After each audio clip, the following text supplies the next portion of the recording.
Génesis capítulo 16, versículo 2 dice: Sarai le dijo a Abraham: el Señor me ha hecho estéril, por lo tanto ve y acuéstate con mi esclava Agar, tal vez por medio de ella podré tener hijos.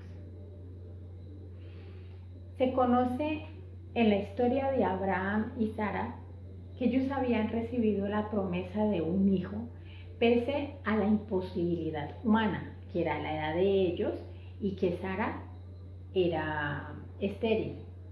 Ellos creyeron en la promesa, pero Sara quiso darle una ayudita a Dios y le entregó su esclava Agar a su esposo para que durmiera con ella y así hacer cumplir la promesa.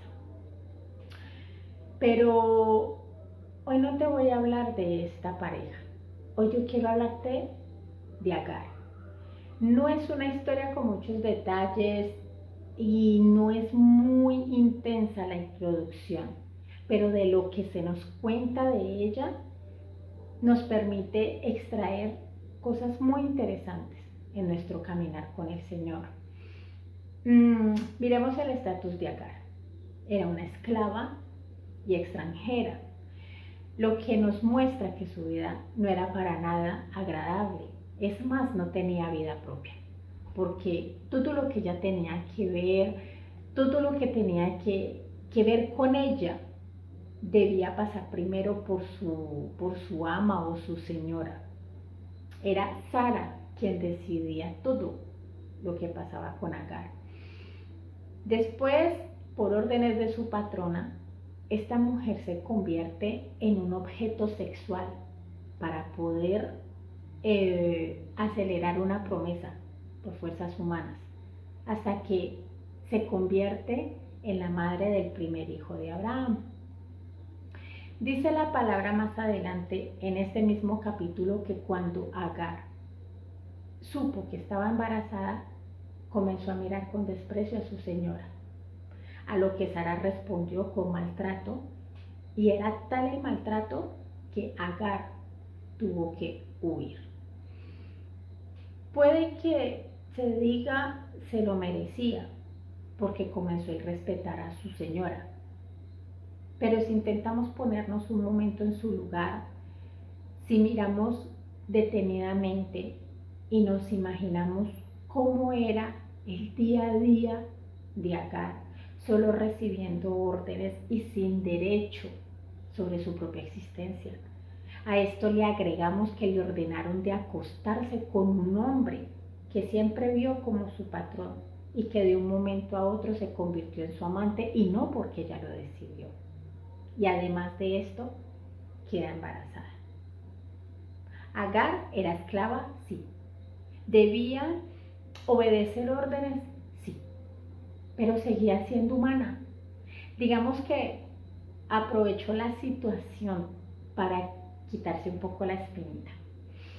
Cuando Agar huye de su situación y se introduce en el desierto porque ya no podía más, porque ya no veía una salida, porque se había quedado sin fuerzas para continuar, le sucede algo único y maravilloso, y es un encuentro con el Señor.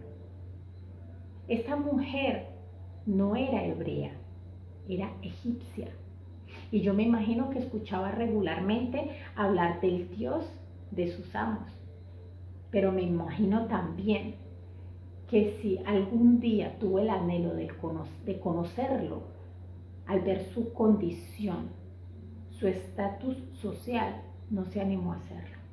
Quizás creyó que no era digna ni siquiera de buscarle y hablarle. Pero en el desierto aprendió que no fue así, que Dios no ve la condición, que Dios no ve el estatus. Él se compadece de aquel que tiene el corazón afligido, triste, sin esperanza. En la palabra de Dios dice que Él no hace acepción de personas. Por eso Agar llamó a su hijo Ismael, porque Dios escuchó su aflicción. Ese momento de encuentro de Agar con el Señor le da a Agar el refrigerio que ella necesitaba y le dio una promesa.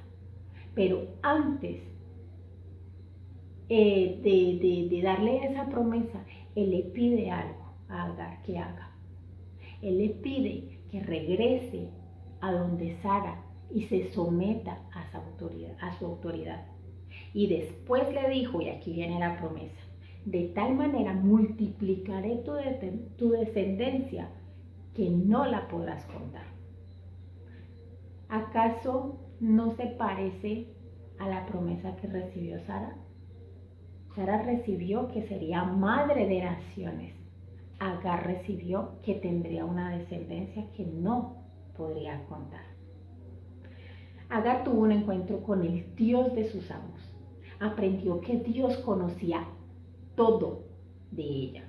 Por eso lo llamó el Dios que me ve. Agar obedeció y regresó a casa de sus amos, tuvo su hijo Ismael y no se volvió a hablar de ella hasta que se presenta otro evento unos 16 o 17 años después, donde Sara le pide a Abraham de echar a Agar y a su hijo Ismael. Abraham, en contra de su voluntad, porque se trataba de su hijo también, lo hace. Le da a Agar un pedazo de pan y un odre con agua. Así se encontró Agar nuevamente vagando en el desierto con su hijo. Se les terminó el agua y ella tomó la decisión de bajar los brazos, se alejó de su hijo, lo dejó bajo un arbusto para no verlo morir. Agar había olvidado la promesa que Dios le había dado hacía varios años atrás. El dolor, la desesperación, la amargura, la impotencia y todas las emociones que pudo sentir en ese momento a causa de la situación que pasaba, la cegaron, haciéndola bajar los brazos, haciéndola renunciar. Renunció a lo que Dios le había dicho, se sumergió en la situación y no podía ver más allá. A pesar de eso, dice en Génesis 21:18 que el Señor viene de nuevo a su encuentro y le recuerda la promesa que le había dado antes de que diera luz. Y dice que en ese momento los ojos de Agar fueron abiertos y vio un pozo de agua al que fue enseguida para llenar el odre de agua y darle de beber a su hijo. ¿Cuántas veces no habrá pasado por el lado del pozo y no lo vio? Porque estuvo más enfocada en la situación que estaba viviendo. ¿A cuántos no nos pasa que vivimos enfocados en aquellas situaciones que en lugar de arreglarse, empeoran? Y nos desesperamos, nos agotamos, contemplamos la desesperanza, debilitamos nuestra fe, vivimos con sed de tanto correr y sin poderla calmar porque no vemos el pozo de agua.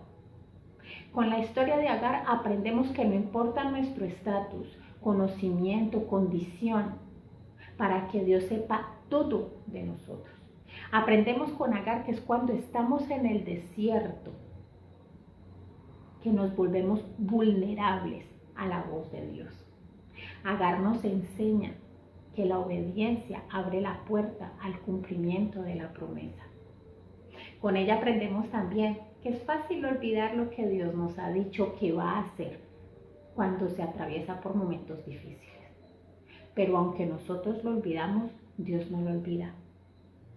Él quiere enseñarnos hoy que el tiempo que debamos esperar entre la promesa que ha sido dada y el cumplimiento de ella, debemos tener nuestros ojos abiertos, enfocados en Él, para que cuando tengamos sed, a causa de las situaciones que se nos presentan, bebamos del pozo que calma esa sed, que nos fortifica, que renueva nuestras fuerzas, el pozo del Espíritu de Dios.